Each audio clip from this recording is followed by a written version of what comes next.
y el video resultante de esta actividad va a ser de acceso público, conteniendo la imagen de cada una de las personas participantes. El tratamiento de la información se realizará de acuerdo a la Ley 18.331 del 11 de agosto de 2008 de protección de datos personales y acción de habeas data.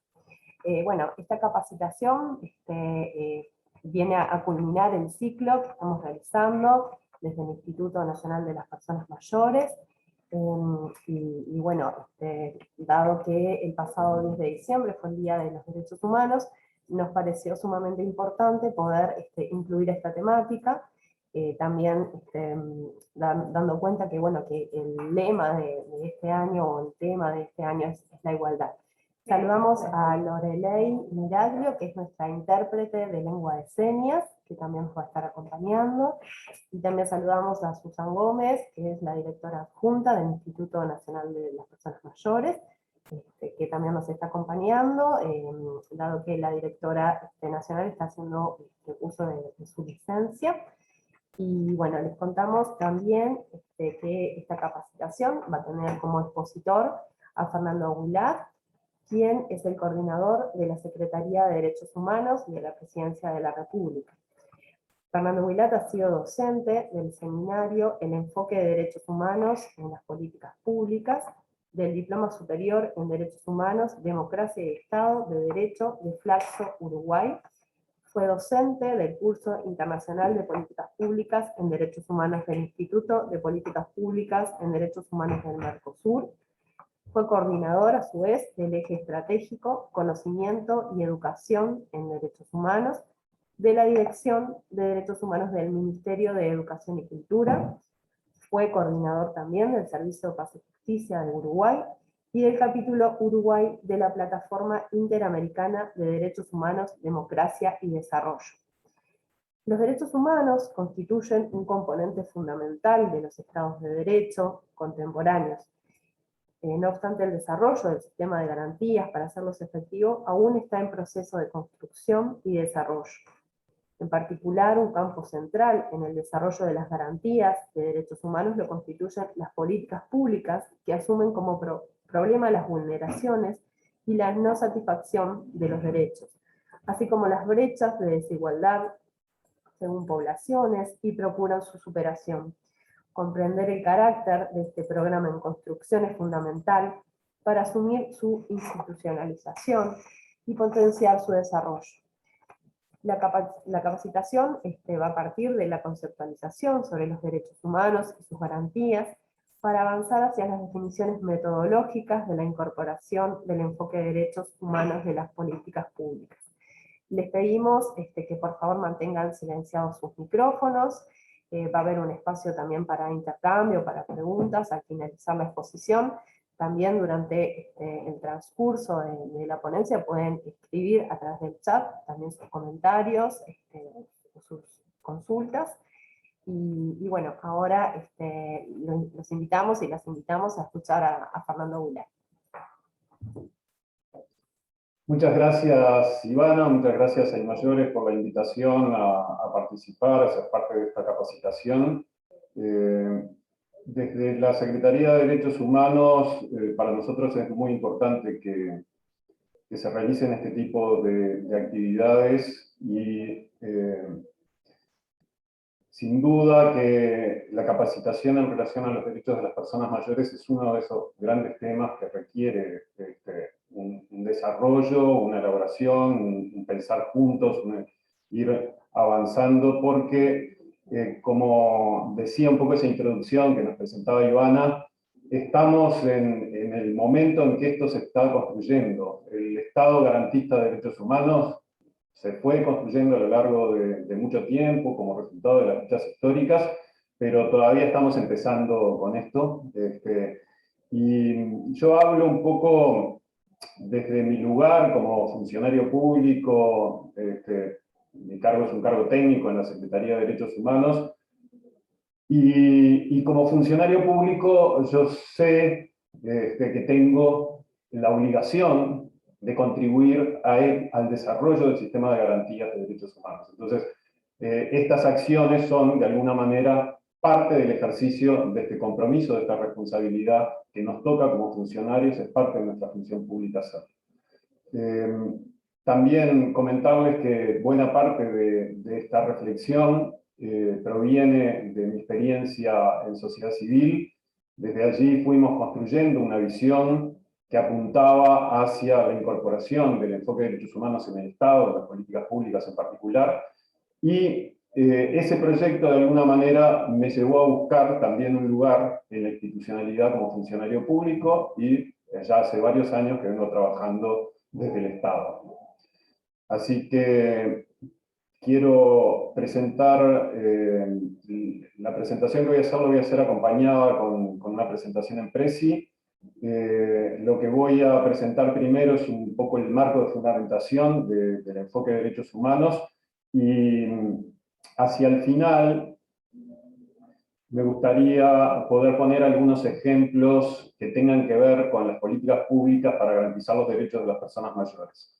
Yo no soy experto en esa temática, pero estuve buscando alguna información y quiero por lo menos abrir el diálogo a partir de algunos ejemplos concretos que tengan que ver con la temática específica de las personas mayores. La primera parte va a ser una presentación de carácter más general. Voy a compartir pantalla. Creo que la están viendo allí. Sí, perfecto. Perfecto. Bien. Bueno, si lograra que se mueva esto.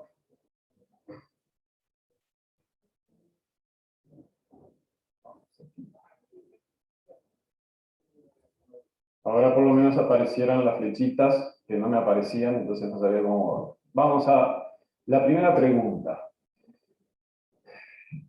¿Qué son los derechos humanos? Es una pregunta que a veces la pasamos por alto. Estamos acostumbrados a responder a esa pregunta de qué son los derechos humanos, haciendo referencia a los derechos que aparecen enunciados en la Declaración Universal, en los tratados de derechos humanos, en particular los derechos civiles, a la integridad personal, a la vida, a las libertades fundamentales, también a las condiciones materiales de existencia, a los derechos económicos, sociales y culturales, que todos ustedes conocen muy bien, y también los derechos políticos, el derecho a la democracia, al voto, a ser elegible, a ser funcionario público, a participar en la vida política, siendo consultado, por ejemplo, en los procesos de construcción de política pública, y los derechos de autonomía privada, el derecho de las personas a tener propiedades y a celebrar contratos con otras personas. Sin embargo, si ustedes se ponen a pensar, este tipo de respuestas no son respuestas a la pregunta ¿qué son los derechos humanos? Son respuestas a la pregunta ¿cuáles son los derechos humanos? La pregunta ¿qué son los derechos humanos? Requiere otro tipo de respuestas. Es una respuesta que tiene que ir al marco de la teoría del derecho, de la filosofía política. ¿Cuáles son los derechos? Lo vamos a buscar en las normas. Es parte de del conocimiento especializado en cuáles son las normas que ya están aprobadas y demás. Pero ¿qué son los derechos humanos? Es una pregunta de otro tipo. No nos dice cuáles son, nos dice qué son. Y hay dos tipos de respuestas que históricamente se han dado. Por un lado se dice que son las condiciones de la dignidad humana, condiciones en el sentido de las condiciones necesarias para que la dignidad humana sea efectiva. Y también otro tipo de definición, yo me voy a detener en cada una de estas después. Otro tipo de definición dice que son derechos subjetivos, claro, hay que aclarar que son derechos subjetivos, todo esto lo vamos a aclarar después, atribuidos como legítimos a todas las personas por una norma. Esta segunda definición, que resulta un poco rara, después veremos la potencialidad también que tiene. Pero por ahora, concentrémonos en este término dignidad que aparece allí. Es un término que aparece en la Declaración Universal de los Derechos Humanos. En el preámbulo de la declaración dice: considerando que la libertad, la justicia y la paz en el mundo tienen por base el reconocimiento de la dignidad intrínseca y de los derechos iguales e inalienables de todos los miembros de la familia humana. Entonces, esa palabrita, dignidad, que aparece allí en el preámbulo, aparece como una promesa de ser el fundamento de los derechos que van a estar allí enunciados en la declaración, un poco como el cimiento de todo el edificio de los derechos humanos que se desarrolla en la declaración y posteriormente en todos los tratados de derechos humanos. Por lo tanto, en esa palabra dignidad hay algo a investigar. ¿Qué es esto de la dignidad humana? Y hice esta investigación en dos tipos de fuentes. Fui por un lado a los diccionarios, a ver qué definición había, y por otro lado fui al marco doctrinario de derechos humanos, tanto en el derecho constitucional como en el derecho internacional. En los diccionarios me llevé alguna sorpresa. Si yo les pregunto a ustedes qué es la dignidad, seguramente me dirán que es tener garantizada el no ser sometido a malos tratos, abusos, garantizada la integridad personal, las libertades, también acceder a condiciones materiales básicas de existencia.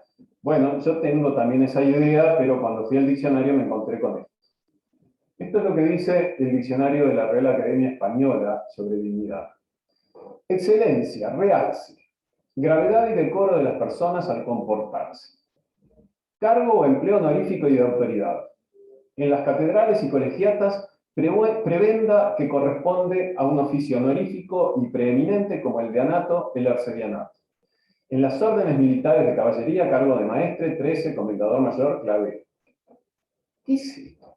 Qué cosa más rara, ¿no? ¿Por qué el diccionario de la Real Academia Española dice esto? Miren, estas son todas los contenidos que tiene la definición, salvo la primera, que es cualidad de digno. Yo dejé todas las demás y no aparecen otras. A mí al principio me sorprendió mucho, no sé a ustedes, pero me pareció que decía cosas muy raras. Al poco rato me cayó la ficha y me di cuenta que era lo que estaba pasando.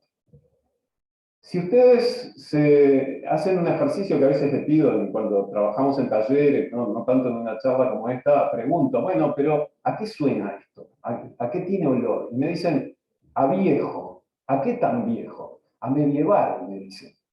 Sí, efectivamente, esto es la concepción aristocrática de dignidad, un estatus de superioridad merecida que algunos tienen y que por lo tanto se merecen unos derechos que otros no. Es una concepción propia de las sociedades esclavistas, de las sociedades feudales, donde hay una relación siervo-señor, o en las sociedades en las que hay una relación amo-esclavo. Unos que son superiores, otros que son inferiores, y en función de eso, la distribución de los derechos.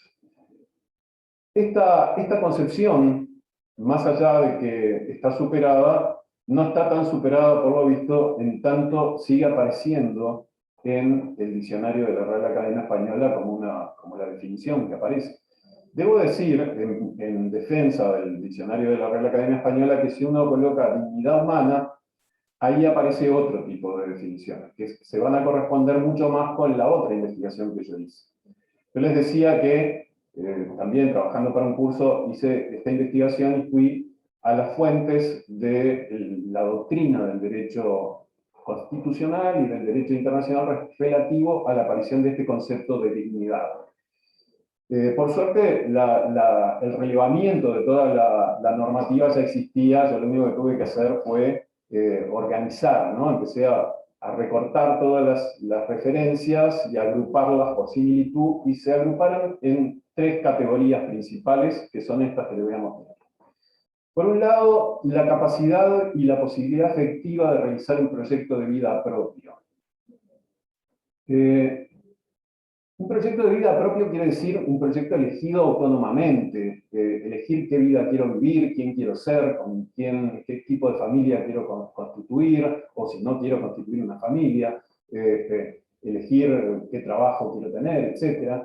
Ese tipo de definiciones que requieren, por un lado, condiciones de garantías de la integridad personal y de las libertades, pero también condiciones de existencia, condiciones materiales de existencia, el acceso a la salud, a la educación, a la vivienda, a la alimentación, etc. El segundo grupo que identifiqué hacía referencia a la capacidad y la posibilidad efectiva de participar en la construcción de los ámbitos de pertenencia. En particular, la posibilidad de participar en el país al que uno pertenece, ser parte de la construcción de los destinos colectivos, del ejercicio del gobierno, un poco la parte de los derechos políticos estaría contenida ahí.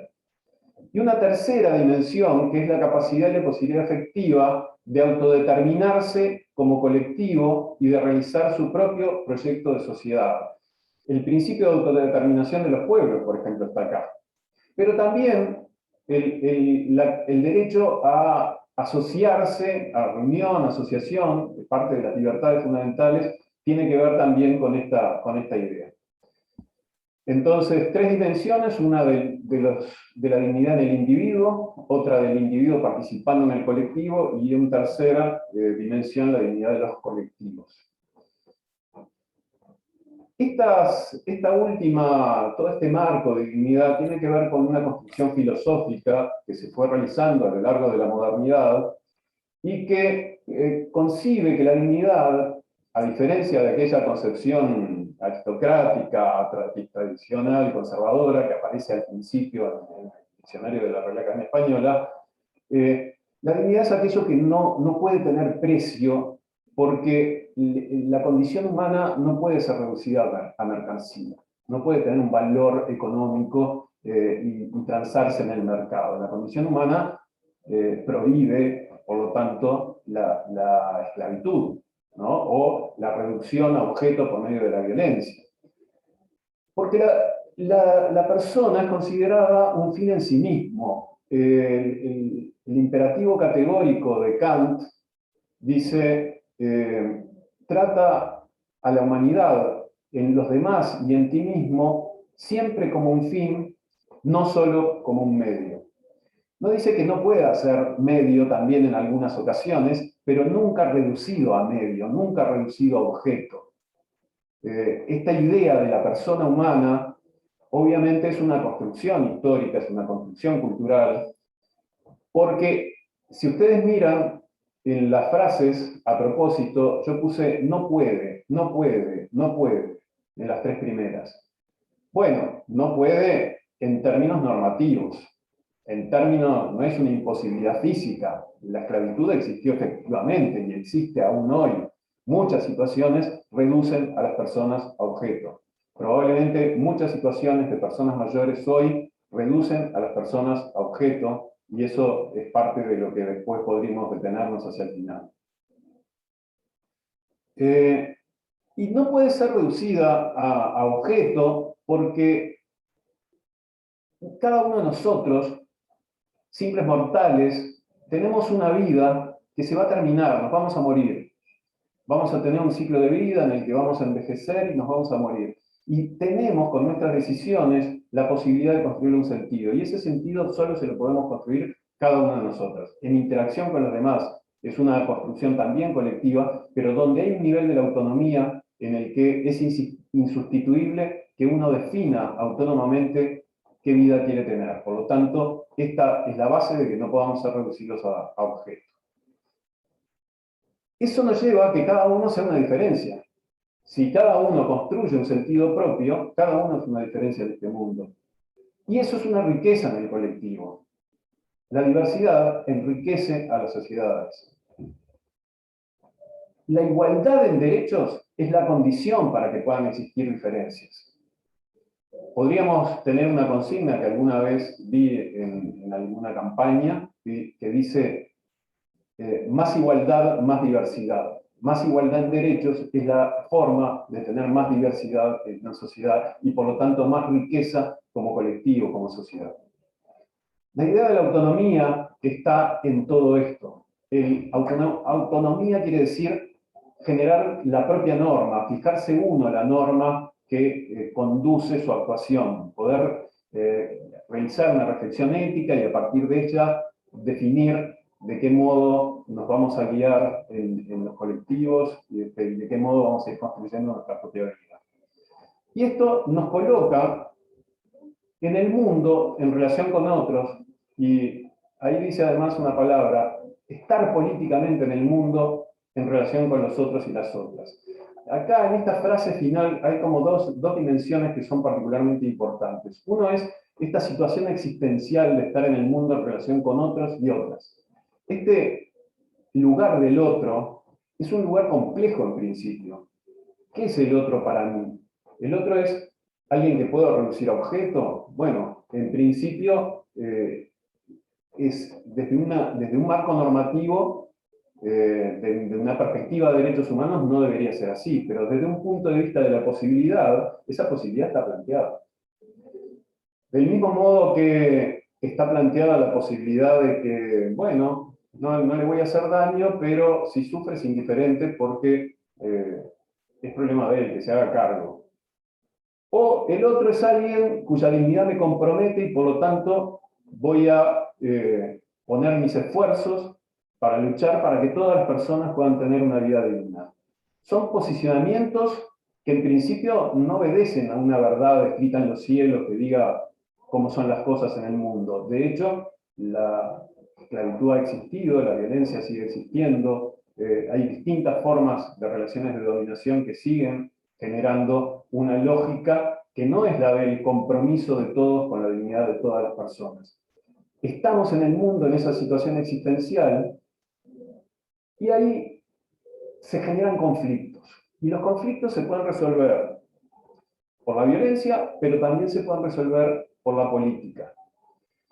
La palabra política la inventaron los griegos, surge de la idea de la polis, de ocuparnos colectivamente de los asuntos de la ciudad, de las ciudades-estados en aquel momento.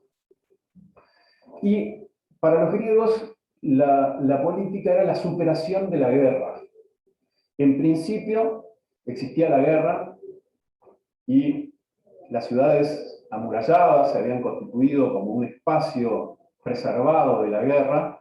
Entonces, quienes estaban allí adentro, los ciudadanos, podían relacionarse a través del intercambio de ideas, del reconocer a los otros como iguales. Se genera de alguna manera la idea de la esfera pública. No estoy queriendo idealizar esto porque tenían muchos problemas, también ellos tenían esclavos, ¿no? Y en las casas tenían a las mujeres, a los esclavos y a los niños sometidos en una relación de dominación. Pero se genera una lógica de relacionamiento que es la lógica de la política. Y la política es construir colectivamente, superando el estado de guerra, los destinos colectivos y las formas en que nos vamos a relacionar y vamos a hacer de esta sociedad una sociedad justa. Entonces, ¿qué hay en común entre estos dos significados, el de la Real Academia Española y el otro? ¿Por qué dos significados tan distintos? Fui a buscar en los diccionarios etimológicos y encontré una cosa interesante. El origen etimológico de dignidad del latín, viene del latín donde dignus significa merecedor. Merecedor, en el primer caso, hay unos que tienen un estatus de superioridad y desde allí imponen que tienen unos privilegios. Entonces se consideran que merecen ese estatus de privilegio. Pero desde la concepción de los derechos humanos, todas las personas, por el solo hecho de ser personas, se merecen determinadas condiciones, que son las que mencionábamos antes, para esa visión de la dignidad donde cada quien tiene que poder desarrollar un principio de vida propio, participar colectivamente y tener una dignidad como colectivo. En este sentido, lo que está en juego en última instancia es ¿quién merece qué? Es la pregunta por la justicia. La pregunta por la justicia no es exactamente lo mismo que la pregunta por la igualdad.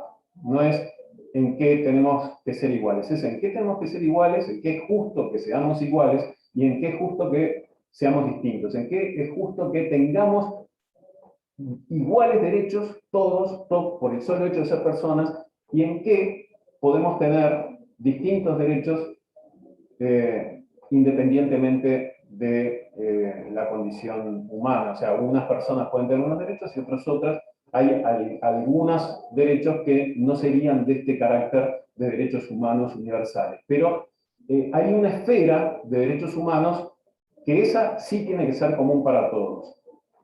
Y esto es lo que construye y se va desarrollando a lo largo de la historia, se va construyendo una esfera pública en la que se define esto. En los conflictos, en las guerras, en las luchas sociales, hay una disputa por qué es lo justo.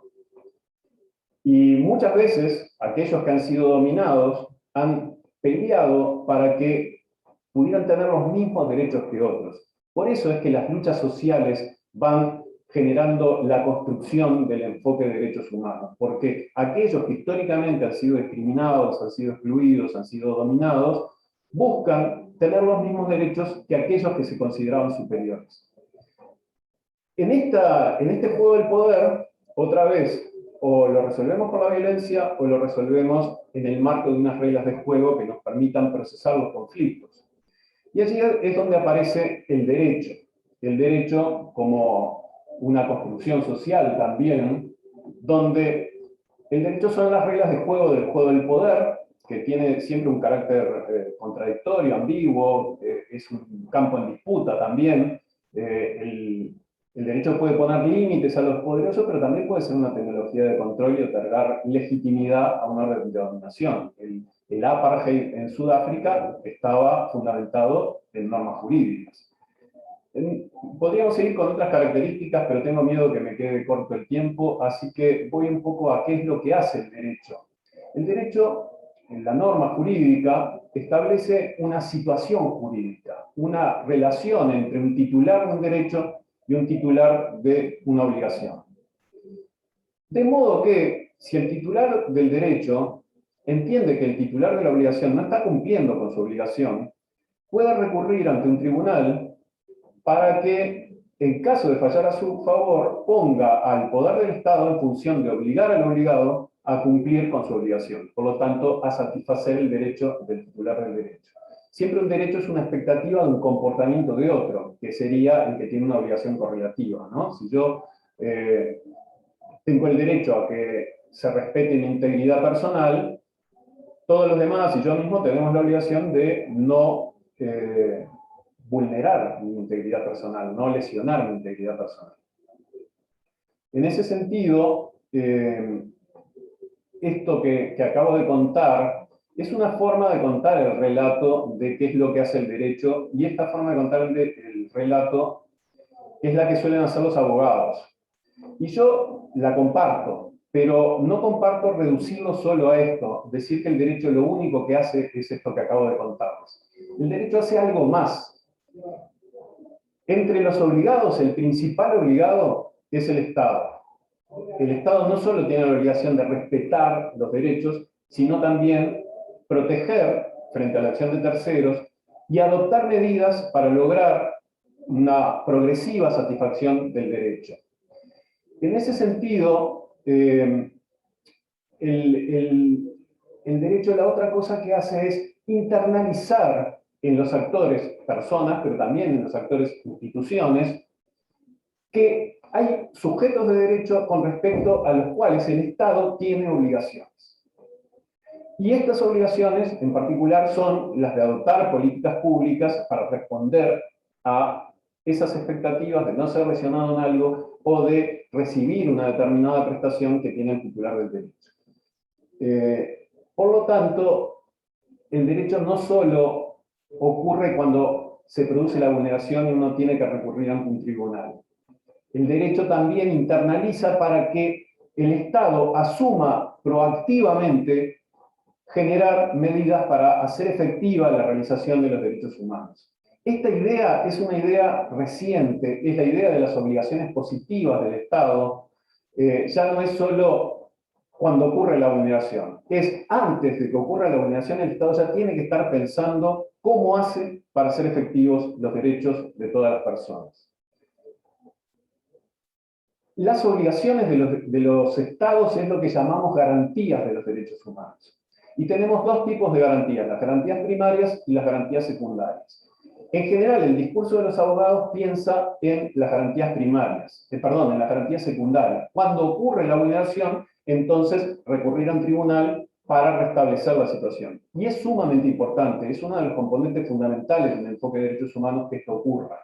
Tienen que haber garantías de acceso a la justicia. Si no existe garantías de acceso a la justicia, poco podemos confiar en que sean efectivos los derechos humanos. Pero además de las garantías secundarias, hay esta otra parte de las garantías primarias que tiene que ver con esto que les contaba recién, de que el Estado tiene que adoptar medidas proactivamente para hacer efectiva la dignidad de todas las personas, atendiendo prioritariamente las situaciones de los más vulnerados. Entonces, este capítulo de las garantías primarias ha quedado un poco fuera de la discusión conceptual de derechos humanos, pero cobra relevancia cada vez mayor, y es de lo que hablamos cuando decimos políticas públicas con enfoque de derechos humanos. Las políticas públicas son formas de garantía primaria. No siempre se piensa las políticas públicas como garantías, pero debemos, desde un enfoque de derechos humanos, empezar a pensarlas de este modo. ¿Qué son los derechos humanos? La otra definición. Esta definición es una definición simplificada de la definición de derechos fundamentales de Luigi Ferrajoli, pero voy a presentarla también después. ¿Qué son los derechos humanos? Son expectativas de no ser lesionado o de recibir o de acceder a una determinada prestación, ¿no? No ser lesionado en la integridad personal, en las libertades, acceder a una determinada prestación de salud, de seguridad social, de educación, que las normas atribuyen como legítimas a todas las personas. Esta atribución a todos es la que le da el carácter de universalidad que tienen los derechos humanos. A todas las personas, por el solo hecho de ser personas, les corresponden no ser lesionado en una lista de contenidos o de acceder a una lista de prestaciones. Es una definición formal, no dice cuáles son, no dice cuáles son esos contenidos de no lesión o cuáles son estos contenidos de prestación. Esto es parte de la teoría del derecho. La respuesta a cuáles son, esa sí vamos a la dogmática jurídica a buscar la respuesta. Vamos a ir a las normas y vamos a ver, bueno, con qué se llenan entonces estos contenidos de no lesión, con qué se llenan estos contenidos de prestación. La definición de Luigi Ferrajoli es un poco más compleja, dice expectativas de no lesión o de prestación atribuidas por una norma como legítimas a todos en tanto personas, ciudadanos o capaces de obrar. En realidad, no solo incluye personas, sino también ciudadanos o capaces de obrar. ¿Por qué es importante esta definición y no nos quedamos solo con la otra? Bueno, porque muchas veces de lo que hablamos cuando decimos derechos humanos y lo que está en los tratados de derechos humanos, en la Declaración Universal de Derechos Humanos, no solo incluye los derechos atribuidos a las personas, sino también algunos a los ciudadanos o capaces de obrar.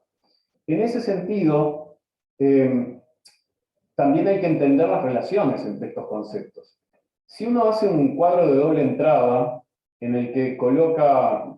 bueno, antes del cuadro de doble entrada quería hacer algunos comentarios, pero me los voy a saltear, en todo caso vuelvo después según como estemos de tiempo. Si hacemos un cuadro de doble entrada en el que ponemos personas y ciudadanos arriba y personas y capaces de obrar, por capaces de obrar me estoy refiriendo a las personas mayores de edad que no hayan sido declaradas incapaces por un dictamen judicial. Va a haber una cierta correspondencia de los derechos de libertad y de los derechos sociales en el espacio que tiene que ver con las personas, pero vieron que esta barra que separa personas de ciudadanos está un poquito corrida. Esto es porque históricamente la categoría de ciudadanos ha sido un mecanismo para excluir a personas del acceso a derechos. Los ciudadanos en Grecia no incluían a los esclavos ni a las mujeres, y dejaban a mucha gente afuera. Pero eso siguió después, incluso en las revoluciones burguesas, también seguían siendo los hombres blancos que pagaban impuestos, que eran alfabetizados, etcétera, los que podían tener determinados derechos. Esto se ha ido corriendo y de alguna manera hay un proyecto implícito, y por eso a veces el término construcción de ciudadanía coincide con un proyecto de derechos humanos, porque lo que intenta es correr esta barrera hasta que desaparezca y sean derechos de las personas. Personas y ciudadanos sean lo mismo de alguna forma, ¿no? El ejercicio de la ciudadanía sea un derecho de todas las personas. En Uruguay hemos avanzado mucho en este sentido porque, por lo menos en la definición, no quiere decir que en las garantías efectivas siempre funcione, pero en términos del reconocimiento de los derechos de las personas migrantes, hay un alto nivel de reconocimiento de los mismos derechos, incluso los económicos, sociales y culturales, los derechos sociales, para también las personas migrantes. Esta otra barra tiene que ver con la capacidad de obrar, y esto es significativo cuando hablamos de derechos de las personas mayores, también cuando hablamos de derechos de los niños, porque si ustedes ven, estos primeros derechos, que son de todas las personas, son derechos que no implican que por el ejercicio de ellos vaya a tener consecuencias sobre otros, pero esto sí. Los derechos civiles, cuando uno celebra un contrato de compra-venta, tiene consecuencias sobre la esfera jurídica de otros, porque hay otros que no van a poder acceder a un bien que es propiedad mía, por ejemplo. O los derechos políticos, cuando a través del voto tomamos una decisión, esa decisión va a tener consecuencias sobre el gobierno de una sociedad. Este límite, cuando se inventó esta idea de la capacidad de obrar, era un límite muy rígido y que descalificaba totalmente como sujetos de derecho a las personas no capaces de obrar. Esto ha ido cambiando. La Declaración de los Derechos del Niño fue una de las primeras que empezó a hablar de la autonomía progresiva de los niños, de la importancia de escucharlos, de tomar en cuenta lo que dicen, de la participación de los niños. Estas ideas empiezan a establecer una relación diferente entre las personas capaces de obrar y los no capaces de obrar, y no una categoría tan cerrada de no se tiene en absoluto capacidad. Esto hace que, por ejemplo, en relación al tema de las personas mayores que por alguna razón han sido declaradas incapaces, tengamos que pensar con esta nueva lógica la autonomía en el mayor grado posible, una relación donde las personas capaces las personas que tienen la tutela de estas otras personas que fueron declaradas incapaces tienen una serie de obligaciones en términos de consultar, tomar en la mayor medida posible en cuenta lo que planteen, garantizar la participación, la mayor participación posible de las personas que no sean capaces de lograr. Entonces, no se va a poder eliminar esta barrera como sí la de ciudadanos. Un bebé no va a poder contraer matrimonio ni celebrar contratos de compra-venta, pero sí hay un modo diferente de pensar la capacidad de obrar. Quiero, si tengo tiempo, comentar rápidamente algunas implicancias de la definición que les presentaba de derechos fundamentales. Uno es que crea la esfera de la igualdad de derechos. Define una esfera de lo que no puede ser decidido. No puede ser decidido, por ejemplo, restablecer la esclavitud. No puede ser restablecido, no puede ser definido torturar en las cárceles, porque esas cosas están consagradas como derechos humanos para todas las personas. Están consagrados en la Constitución de la República y en tratados internacionales de derechos humanos. Si ustedes miran la forma de la Constitución de la República, tiene un bloque que se llama el bloque dogmático, que enuncia un conjunto de derechos. Ahí está establecido, por ejemplo, la abolición de la esclavitud. Y el resto de la Constitución va a decir cómo nos vamos a organizar para tomar decisiones. Pero sobre eso, sobre el bloque dogmático, las mayorías no pueden decidir. Están excluidas de lo decidible. Es un criterio contramayoritario, no son las mayorías. Cada persona tiene un derecho que tiene que ser respetado, y por lo tanto las mayorías no pueden decidir en contra de eso. Esto hace que la relación entre el derecho internacional y el derecho interno cobre un carácter y un sentido. El derecho internacional no es una cosa impuesta desde afuera, es una construcción que los propios estados realizan colectivamente. Como asociación de estados, construyen acuerdos sobre aquellos mínimos que van a colocar en sus constituciones como ese bloque dogmático, ese bloque de constitucionalidad que define los derechos humanos. Por lo tanto, cuando se establecen estos acuerdos, se vuelven norma para los estados, pasa a ser parte del derecho interno de cada estado cuando los estados lo ratifican. En particular, la Convención Interamericana sobre la Protección de los Derechos Humanos de las Personas Mayores hoy es ley en Uruguay. Se requirió primero que Uruguay la ratificara, luego que hubiera una segunda ratificación y se depositara el documento en la OEA. A partir de ese momento pasa a ser norma en los dos países que lo ratificaron. En Uruguay y en Costa Rica ya es parte del derecho interno. Hay una última consecuencia de esa definición. No estoy explicando demasiado por qué estas son consecuencias de la definición, se los dejo como tarea para que lo piensen ustedes, pero todo esto se deduce de esa simple definición de derechos fundamentales, ¿no? Parece una definición inocente y termina teniendo muchas consecuencias. Les comento una última. Los derechos fundamentales hacen referencia a aquello que no puede ser reducido a mercancía. Los derechos patrimoniales son los derechos sobre las mercancías. Yo puedo tener derecho a que mi celular lo pueda vender, lo pueda regalar, lo puedo usar hasta que deje de funcionar, y el resto de ustedes no tienen el mismo derecho, porque yo tengo derechos patrimoniales sobre mi celular. Ahora, sobre mi derecho a la vida, sobre mi derecho al trabajo, sobre mi derecho a la educación, eso no es negociable, eso no se puede enajenar, no se puede vender, no se puede renunciar a ellos, nadie me lo puede quitar, porque si me lo quitaran a mí, dejaría de ser para todos, y esa es una consecuencia de la definición. La atribución para todos que hace la norma es la que le da el carácter universal al derecho. Bueno, esto ya se los comenté. Entonces, de toda esta fundamentación, lo que surge es el enfoque de derechos humanos, en particular el enfoque de derechos humanos en las políticas públicas. ¿Qué es esto del enfoque de derechos humanos? Es algo que empieza a hablarse a partir de 1993, con la Cumbre Mundial de Viena, por lo menos marco algunos hitos.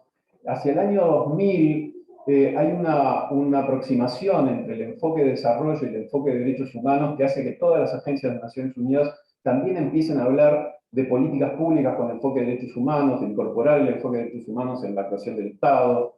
Y a partir de ahí se empieza a desarrollar este discurso hace muy poco tiempo, ¿no? Nosotros con nuestra expectativa de simples mortales nos desespera, nos parece que hace mucho, pero nos sentimos que esto no avanza lo suficientemente rápido. Pero si hacia el año 2000, hace 20 años, estábamos empezando a pensar, a discutir de políticas públicas con enfoque de derechos humanos, esto está pasando ahora, ¿no? En perspectiva histórica, es muy reciente y está ocurriendo en este momento, y eso nos da la posibilidad de ser protagonistas en esto.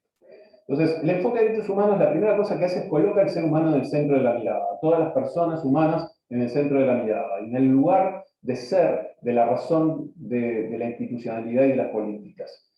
Fíjense que de alguna manera el Estado no fue construido para garantizar los derechos humanos. En principio lo que primaba era la razón de Estado, tenía que acumular poder, tenía que dominar a otros estados si era posible, por lo menos protegerse de los otros, pero no se pensaba en que era un instrumento para hacer efectiva la dignidad de todas las personas. Sin embargo, esta nueva racionalidad se ha ido construyendo dentro de la institucionalidad de los estados. Este es el proyecto del Estado garantista de derechos humanos. Ese Estado garantista de derechos humanos, ese es el proceso que está en construcción y del que les digo que está pasando ahora, que podemos ser protagonistas de esta construcción. Seguramente muchos de ustedes lo son, desde su función de funcionarios públicos o desde su condición de participantes, miembros de organizaciones de sociedad civil que pelean por los avances en la construcción de la institucionalidad garantista de derechos humanos. Implica que las personas son titulares de derechos y no meros destinatarios de concesiones hechas por los estados. No son meros beneficiarios de las políticas, sino que son titulares de derechos que los pueden reclamar. Los estados tienen obligaciones correlativas que deben expresarse en su actuación, lo que hablábamos hoy de las garantías. No quiere decir que siempre esté definido claramente cuáles son estas obligaciones correlativas, y eso es parte del desafío del desarrollo de la construcción del Estado garantista de derechos humanos. Las obligaciones correlativas de los derechos no anulan el espacio de la política, porque a veces se piensa que los derechos humanos le quitan el espacio a la política. No, le dan un marco. Dicen, bueno, discutamos colectivamente cuáles son los problemas de derechos humanos y cuáles son las mejores formas de dar respuesta a esos problemas de derechos humanos a través de las políticas públicas, a través de la institucionalidad, a través de cómo distribuimos los recursos limitados que tenemos del presupuesto, etc. El enfoque de derechos humanos se suele decir que tiene tres principios y algunas obligaciones inmediatas. Los principios sobre los que en general en la doctrina hay un gran acuerdo son Universalidad, igualdad y no discriminación. Esto quiere decir que los derechos humanos son para todas las personas y por lo tanto, si hay alguien que no tiene satisfechos sus derechos humanos, eso es un problema del que las políticas públicas deberían ocuparse. Igualdad y no discriminación. Si hay prácticas discriminatorias que producen una desigualdad, eso es un problema que hay que transformar. Entonces, analizar las causas estructurales de la desigualdad es también un motivo de las políticas públicas cuando diagnostican, cuando piensan cuáles son los problemas de derechos humanos. Y si hay brechas de desigualdad, eso también es un problema de política pública. Participación, acceso a la información y rendición de cuentas. Está asumido que las políticas públicas tienen que hacerse con participación, consultando sobre cuáles son los problemas, cuáles son las soluciones, garantizando el monitoreo, asegurando que hay acceso a la información de los procesos, pero también de cómo se van cumpliendo los compromisos que las instituciones asumen, en qué medida se logra lo que se pretende que se logre. Las instancias de rendición de cuentas de parte de las autoridades, precisamente de toda esta información parece fundamental. Acceso a la justicia, las garantías secundarias, que yo les decía, no le quitemos importancia, siguen siendo fundamentales, no lo reduzcamos solo al acceso a la justicia, pero estamos viendo que es una cantidad de contenidos que incluye como un componente fundamental el acceso a la justicia también. Acceso a tribunales judiciales o a instancias administrativas donde el titular del derecho, cuando siente que está siendo vulnerado, pueda recurrir a ellas. Obligaciones inmediatas, protección especial y prioritaria a grupos en situación de vulnerabilidad. La idea de que tiene que estar reflejado en las políticas públicas esta atención a los grupos más vulnerables, a los que están en situación de mayor vulnerabilidad. Niveles mínimos de derecho, hay unos niveles mínimos que si alguna persona no lo tiene satisfecho, el Estado se tiene que hacer cargo. Y en todo caso, la no satisfacción de esos estándares mínimos, de esos niveles mínimos, tiene que ser explicada, fundamentando que se hicieron toda la mayor cantidad de esfuerzos, utilizando hasta el máximo de los recursos que se dispone, que se recurrió a la cooperación internacional para poder solucionar estos problemas.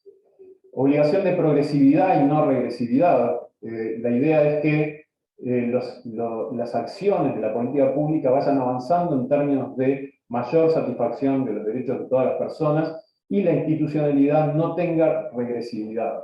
En caso de que haya regresividad, tiene que también ser fundamentado por los estados en el marco del conjunto de acciones para garantizar todos los derechos de todas las personas y estar fundamentado con un enfoque de derechos humanos.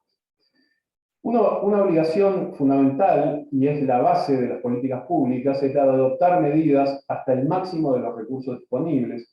Esto surge del artículo 2 del Pacto Internacional de Derechos Económicos, Sociales y Culturales.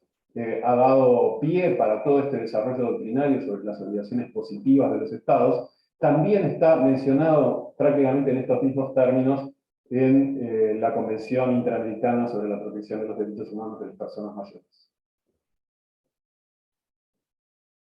La idea es que ese enfoque de derechos humanos se coloque dentro del ciclo de la política pública, con un primer momento en el cual realizamos un diagnóstico, identificamos los problemas de derechos humanos, construimos una mirada estratégica para responder a esos problemas, lo bajamos a planes de acción, a planes operativos que puedan ser formulados claramente con responsables institucionales, con plazos, de modo que se pueda hacer un seguimiento, que tenga una asignación presupuestaria para poder efectuarse, que haya un mecanismo de monitoreo y seguimiento para poder verificar que efectivamente se están aplicando estas políticas de garantía para responder a los problemas de derechos humanos, que haya instancias de rendición de cuenta y evaluación, que esa evaluación retroalimente el diagnóstico para acumular de la experiencia en términos de si las políticas efectivamente fueron una respuesta a los problemas identificados. Es una manera también de evaluar las políticas a la luz de la transformación de los problemas de derechos humanos. Hay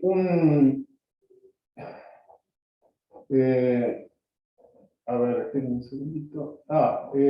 El punto de partida, entonces, para la construcción de las políticas públicas es la definición de los problemas de derechos humanos. Si hay un déficit en los diferentes contenidos de los derechos respecto a la universalidad, eso es un problema.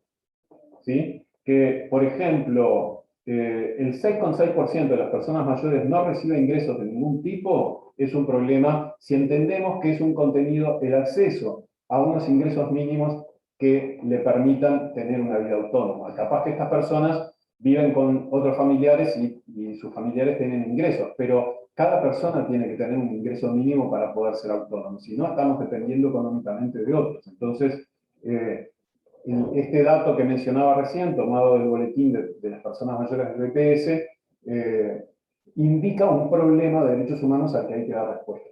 Lo mismo con respecto al déficit de vivienda, a las personas que no acceden a una educación, que no pueden completar los ciclos de la educación secundaria, por ejemplo. Todo ese tipo de situaciones marcan que hay un déficit que tiene que ser asumido como problema por la política pública y que después deberá ser parte de la implementación de acciones, de medidas para transformar esa situación.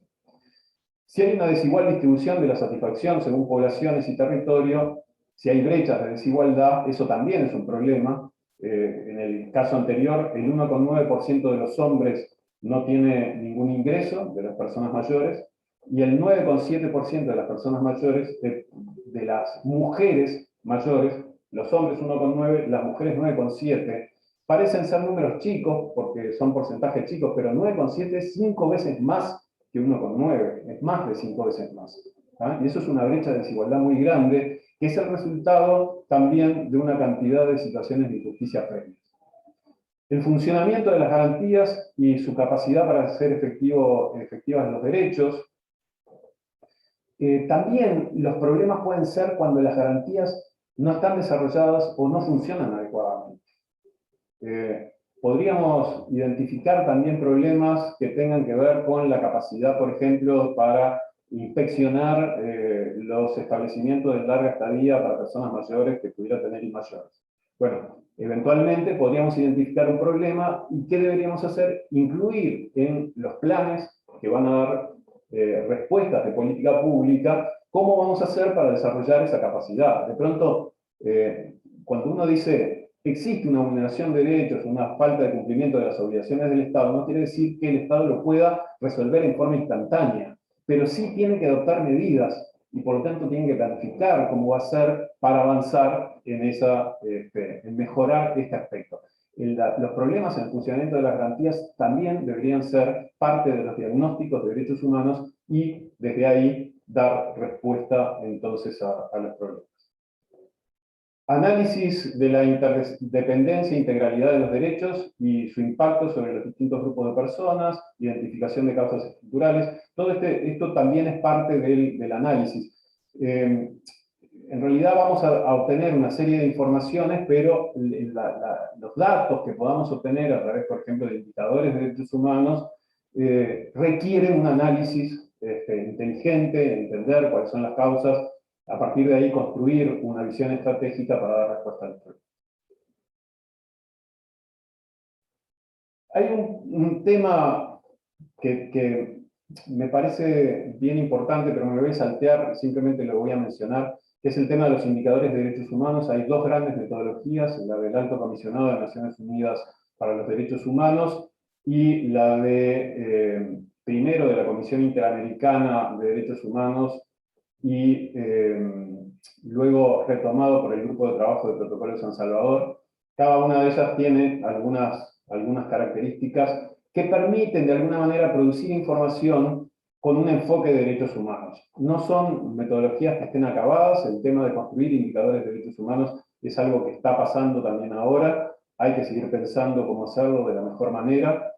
Hace poco se presentó públicamente el Mirador DESCA en la Institución Nacional de Derechos Humanos. Es una herramienta muy potente para poder tener información a partir de indicadores de derechos humanos. Estamos en un proceso de construcción, tenemos desde la Secretaría diálogos con el Instituto Nacional de Estadística para empezar a pensar cómo incorporar el enfoque de derechos humanos en las políticas públicas, en las políticas de información, en los sistemas estadísticos nacionales. Todo esto es un campo a desarrollar y es importante porque de alguna manera nos coloca en la mirada del enfoque de derechos humanos para trasladarlo a las políticas públicas.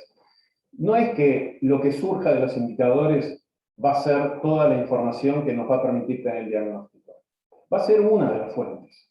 Pero si hay información de calidad, generamos una discusión de calidad con perspectiva de derechos humanos. Si los indicadores tienen enfoque de derechos humanos, la discusión sobre los problemas de derechos humanos también va a tener un enfoque de derechos humanos.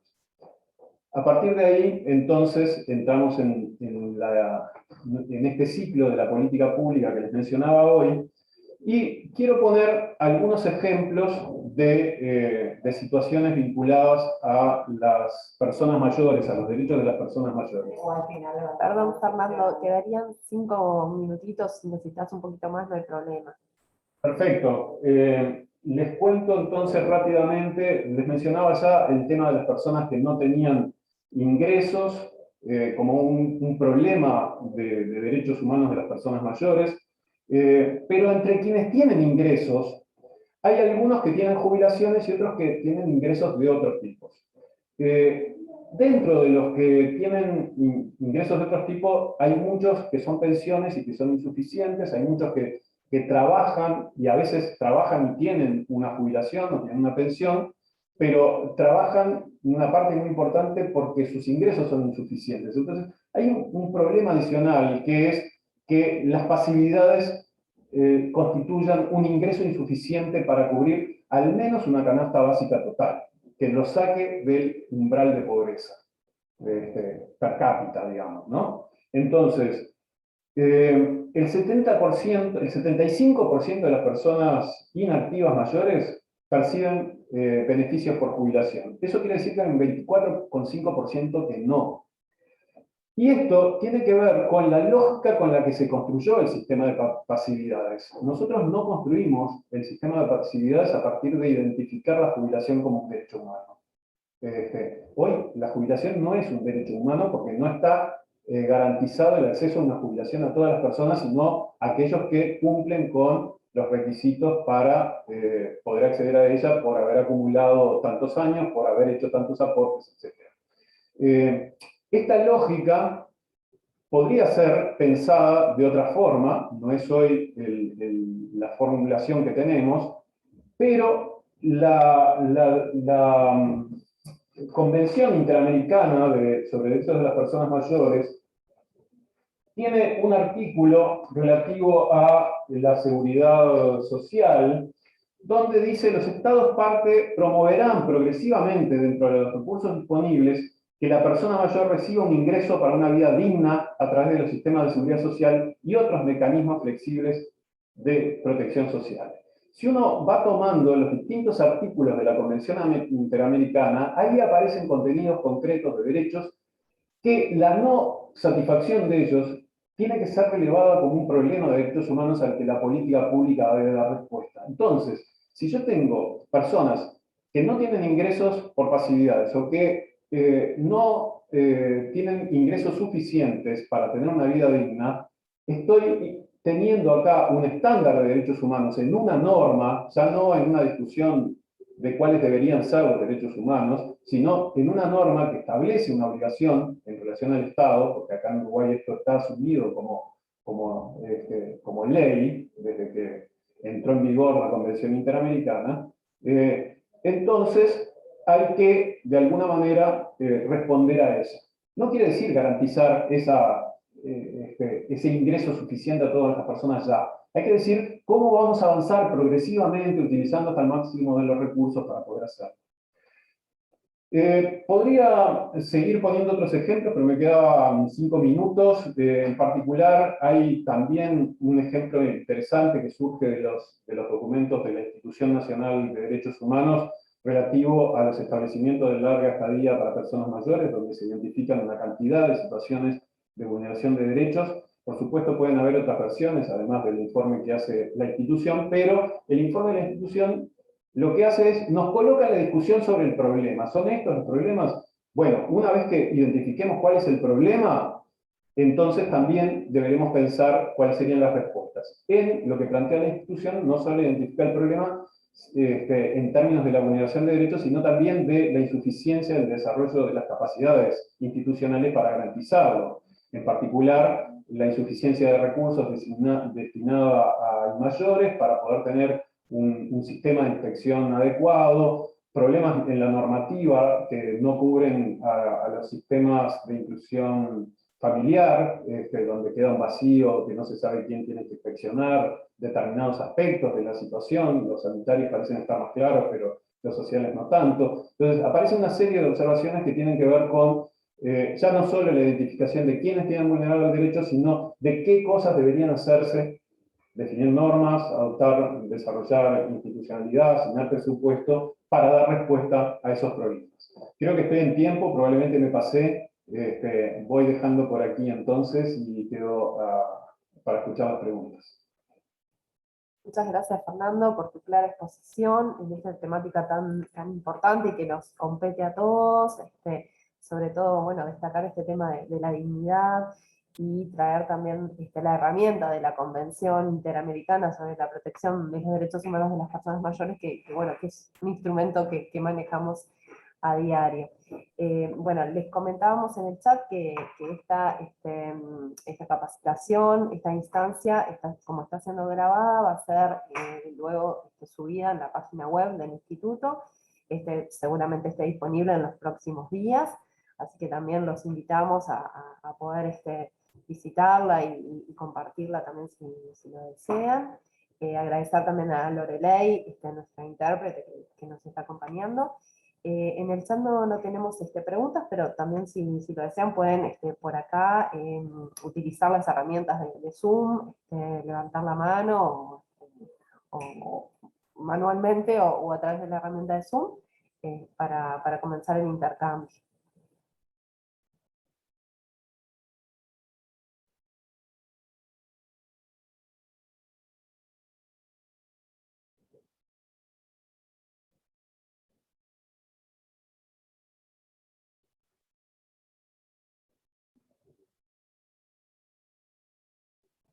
Tenemos agradecimientos en el chat, hay, bueno, saludos, saludos a Susan, saludos a Águeda, saludos a Fernando, y bueno, le damos ahora la palabra a Águeda. Adelante. Buen día. Bueno, siempre estamos escuchando y trabajando con este tema de los derechos humanos, pero nos encontramos que en una parte que decía Fernando, los derechos no tienen retroceso. Y acá es donde estamos tratando de que la participación sea real, que es un derecho y que es un derecho a poder contribuir para que las políticas públicas tomen los temas como corresponde.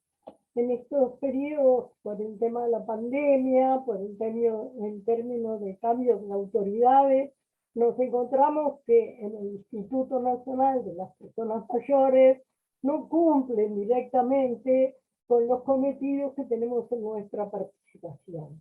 Por ejemplo, el poder participar como REDAN, como sociedad civil, en decir las cosas en el Consejo Consultivo.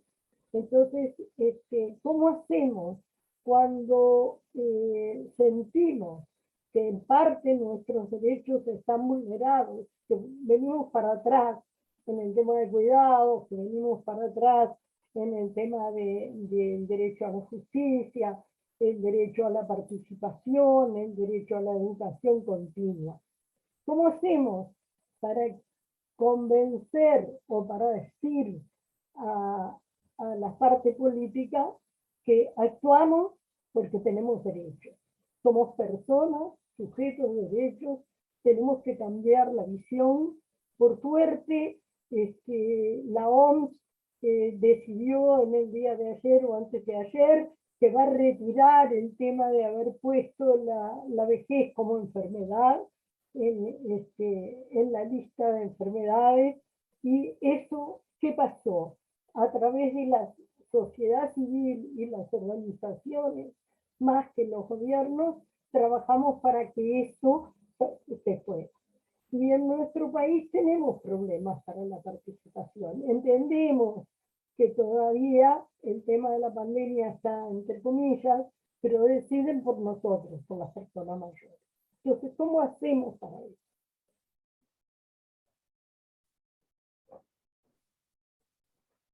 Bien, no sé si respondo o... Sí, por ahora no hay nadie más. Una primera cosa importante a contestarte, Águeda, que siempre tus intervenciones son movilizadoras y cuestionadoras en el mejor sentido posible en el que puede plantearse este cuestionamiento. Eh, Cuando yo decía que no debe haber retroceso, ¿no? Debe haber regresividad, tiene que haber progresividad. Estoy hablando de un deber ser, no necesariamente de lo que ocurre. Muchas veces ocurren regresividades. Pero, como decía también hoy, una de las cosas, una de las características que no llegué a mencionar en realidad, es que uno tenga una norma a su favor, ¿no? ¿Qué cosas hace el derecho? Decía yo, y no llegué a comentar esto, pero que uno tenga una norma a su favor no quiere decir que la norma se cumpla. Pero es una herramienta, es un recurso en el juego del poder a favor de quien tiene el derecho, ¿no? Quien tiene el derecho reconocido por la norma, porque puede utilizar la norma para reclamar. Y también puede apelar al sentido de la norma, que es un poco lo que tú decías, ¿no? Convencer, tratar de presentar argumentos, tratar de convencer, porque es esto, el Estado tiene que internalizar la norma y sentir que tiene la obligación, tiene por lo tanto que habilitar la participación, que generar las respuestas de garantía de los derechos humanos, etc. Entonces, ¿cómo hacemos? Es una pregunta que no tiene una respuesta única, pero también una de las cosas es, hay muchas de esas cosas que ya las están haciendo, ¿no? Y que la sociedad civil nunca ha dejado de tratar de convencer, presentar argumentos, buscar el diálogo, buscar la construcción colectiva, presentar propuestas, ser proactivos también en términos de la construcción del Estado garantista. Yo creo que eso ya lo hacen, lo siguen haciendo. En todo caso, a veces sienten desde la sociedad civil que desde el Estado no les damos la respuesta adecuada. En ese sentido, quiero simplemente mencionar un mecanismo que podrían utilizar y que qué va a pasar si lo utilizan. Estamos en el proceso de construcción del Plan Nacional de Acción en Derechos Humanos, que es una de las formas que a nivel internacional se ha establecido como buenas prácticas para tratar de incorporar el enfoque de derechos humanos a las políticas públicas, y hay una plataforma para la participación ciudadana. En esta plataforma se pueden colocar propuestas que pueden ser identificar un problema o decir qué habría que hacer desde la política pública para responder a ese problema. Si ustedes colocan propuestas allí, yo no les voy a garantizar que eso se va a hacer. Lo que sí les puedo garantizar es que esto va a estar contemplado al menos en un documento que va a ser una relatoría de todo el proceso, que se le va a entregar a las instituciones y se las va a interpelar diciendo, bueno, acá plantean esto, ¿qué vamos a hacer con esto? O sea, el proceso participativo lo acoplamos de alguna manera a un proceso de toma de decisiones de política pública.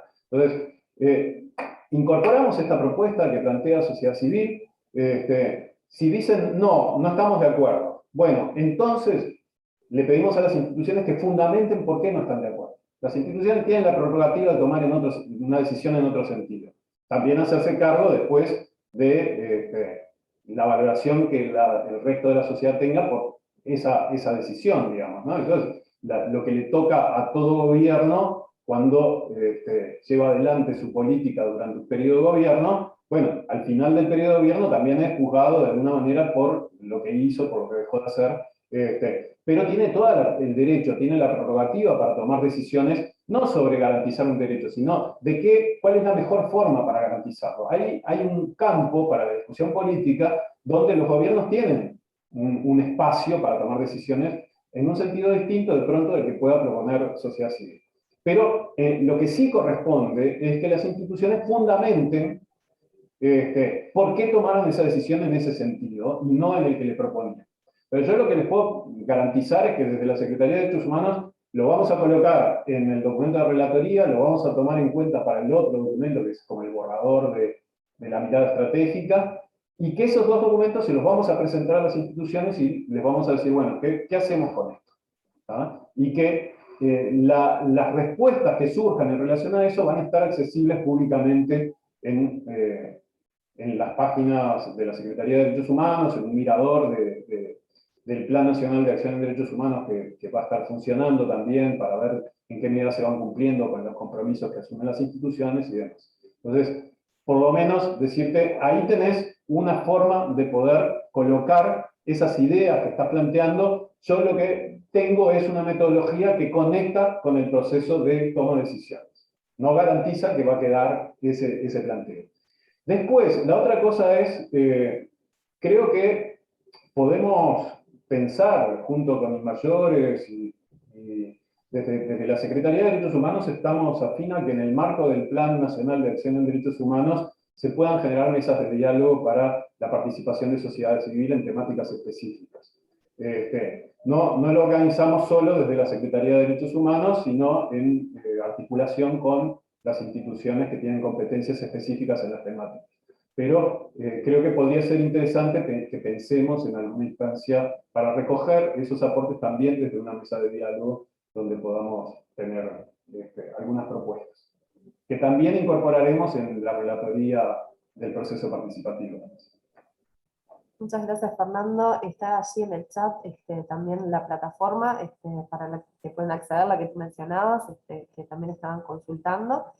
Bueno, no sé si alguien más quiere hacer alguna intervención o consulta.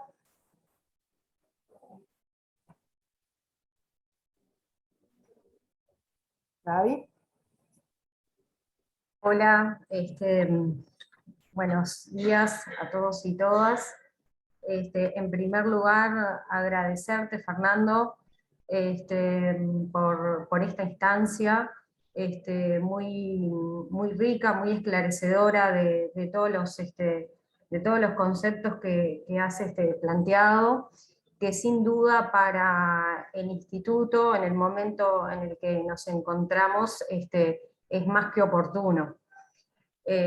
Como tú bien planteabas, Fernando, el instituto viene participando en todas las instancias que desde la Secretaría Nacional de Derechos Humanos nos han convocado para poder formar parte de este primer Plan Nacional sobre Derechos Humanos, en esta mirada y en este abordaje que desde el instituto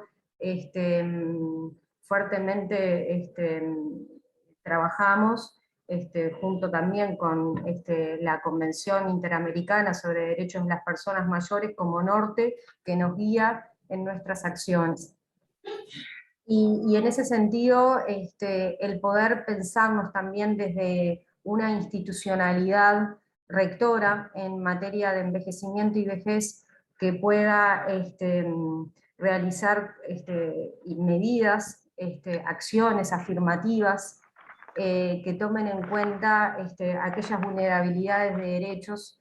En el caso de las personas mayores, nos parece que todo este tipo de instancias son fundamentales para poder generar una propuesta que justamente pueda estar atendiendo a las necesidades que la sociedad civil en un proceso participativo nos pueda aportar. Hemos estado también en otras reuniones que hemos tenido con Fernando, pensando en esta posibilidad de generar una instancia junto con la sociedad civil a los efectos de poder también en estas propuestas que en la plataforma pueden ir colocando, también ir pensándolas en forma conjunta con Inmayores. Y ahí apoyo esta propuesta también que Fernando en otras oportunidades ya nos ha planteado para poder generar esta instancia en conjunto e ir pensando desde el vamos esta propuesta de formar parte del Plan Nacional de Derechos Humanos. Así que realmente un placer, Fernando.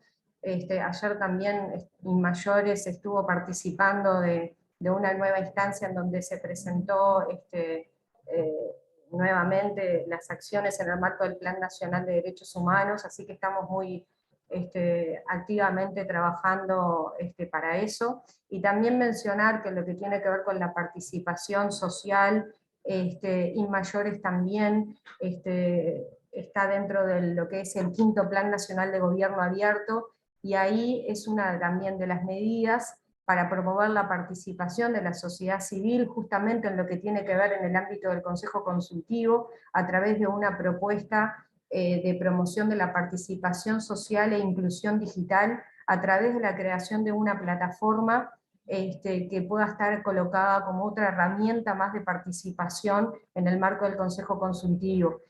Y en ese sentido, bueno, plantear que desde INMAYORES estamos trabajando para poder promover este derecho que es la de la participación social, y siempre son muy bienvenidas las sugerencias que desde la sociedad civil nos puedan brindar. Muchas gracias. Gracias, Gabriela. Y nos comentan que no está funcionando el enlace, así que capaz que Fernando lo puede compartir para que puedan acceder. Voy a intentar, les cuento de todos modos que pueden acceder a través de la plataforma de participación ciudadana de Jujuy. Ahí uno de los procesos es el del plan, y también desde la página web, desde el sitio web de la Secretaría de Derechos Humanos, hay un banner para entrar también a la plataforma. Voy a intentar, de todos modos,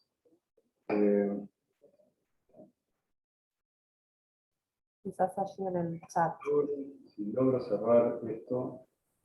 Bien, ya para ir cerrando, no tenemos más comentarios, volver a agradecer nuevamente a Fernando por su exposición, por su intervención en esta temática, y le vamos a dar paso para cerrar esta instancia a Susan Gómez, la directora adjunta de INMAYORES. Adelante, Susan.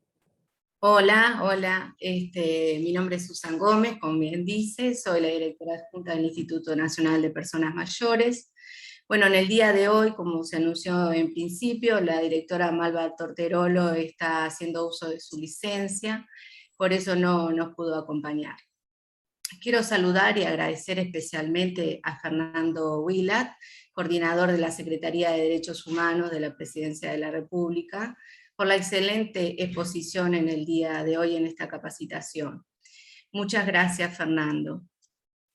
Agradecer a todos los que nos acompañaron hoy, y agradecer al equipo de capacitación y sensibilización del Instituto que llevó a cabo este ciclo de capacitaciones virtuales durante todo el año.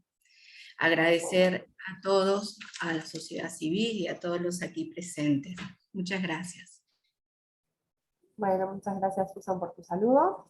Y bueno, vamos a dar cierre a esta última instancia del ciclo.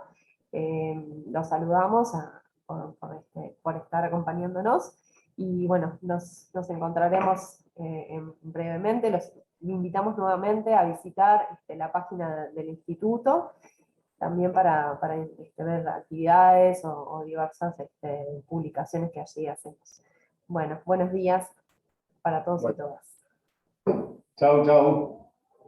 Gracias a ustedes. Muchas gracias. Que pasen muy bien. Muchas gracias. Gracias. Muchas gracias por todo. Saludos a todas y todos.